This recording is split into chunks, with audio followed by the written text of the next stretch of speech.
હું કેટલામાં કરાતું એમાં ધોઈ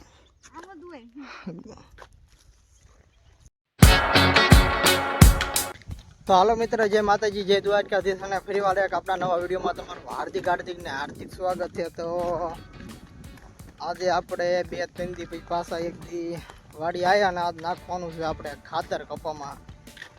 જય માતાજી મિત્રો, કેમ છો બધા? મજામાં દોસ્તો. અમારા નવા વિડીયોમાં તમારું હાર્દિક સ્વાગત છે. તો જો આપણે આવ્યા હતા ને જે કપામાં એ કપામાં ખાતર નાખવાનું છે અને જે છે ને સૈન વિડીયો વ્લોગ ઉતારવા હાટું થાય ને આ ખાતર નાખવા આવ્યા છે. અને આજે હાન પડતા એમની હાલત શું થાય ને આપણે બધાને જોઈ ને